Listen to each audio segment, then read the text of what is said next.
Welcome to Win the Day. I'm Nate, your coach, filling in for Pastor Nat, and today we're going to talk about correct judgment.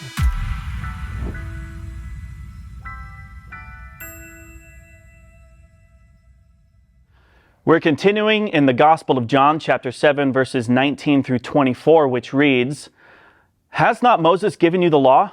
Yet none of you keeps the law. Why do you seek to kill me?" The crowd answered, "You have a demon. Who's seeking to kill you?"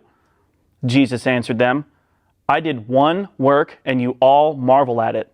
Moses gave you circumcision, not that it is from Moses, but from the fathers. And you circumcise a man on the Sabbath. If on the Sabbath a man receives circumcision so that the law of Moses may not be broken, are you angry with me because on the Sabbath I made a man's whole body well? Do not judge by appearances, but judge with right judgment." It's the middle of the Feast of Booths in Jerusalem, and Jesus is teaching in the temple courtyard, all things having to do with the kingdom of heaven, sin and righteousness, hypocrisy and salvation. And in the midst of the crowd are both people who believe in Jesus and are ready to crown him, as well as people who despise Jesus and are ready to arrest him. The people are making judgments about who this Jesus is. Those who believe Jesus is the Messiah have made the right judgment, while those who want to kill him have made the wrong judgment. Have you ever misjudged a situation? Maybe you've been a bad judge of character or made a terrible decision in a moment of poor judgment.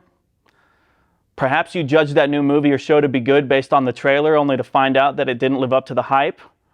Or have you grabbed something out of the fridge that looked good to eat, only upon closer inspection realized that it was rotten or moldy? Making judgment calls are part of our everyday lives.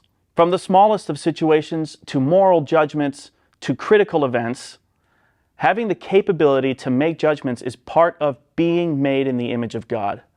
Here, Jesus teaches us not to make judgments based on appearances, but to make correct judgments. For example, even some of those who believed Jesus was the Messiah, because of his miracles and his teachings, had misjudged what the Messiah would accomplish. However, the Pharisees, those who wanted to kill Jesus, had completely misjudged Jesus, not only as not the Messiah, but an imposter and a blasphemer who would lead the people astray, going so far as to even call him demon-possessed.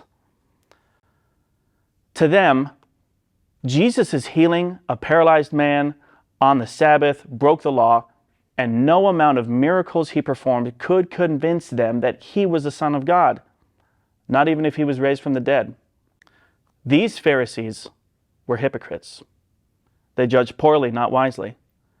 And Jesus contended with them about it. "Has not Moses given you the law? Yet none of you keeps the law." Who were they to judge Jesus as a lawbreaker when they themselves were notorious breakers of it? They misjudged their own status as keepers of the law. Jesus, as God, knows all things and cannot lie. He knows their hearts, and he declares that none of them keep the law. And they unjustly seek to kill him for one miracle on the Sabbath. They misjudged the miracle as not being something truly wonderful to thank God for, but something woeful to curse Jesus for. But most incredibly, the Pharisees judged and condemned Jesus for something which they justified for themselves. That's the definition of hypocritical. This is called judgmentalism, not correct judgment. If a boy was born on the Sabbath, then he would be circumcised on the next Sabbath. That was a work done by the rabbi which they thought was more important to keep than the Sabbath law. It was a circumcision of the flesh, not of the soul, of one part of the body and not the whole. It was painful, not peaceful. Yet Jesus' work healed the man's whole body. It was peaceful. And more than that, it healed his soul.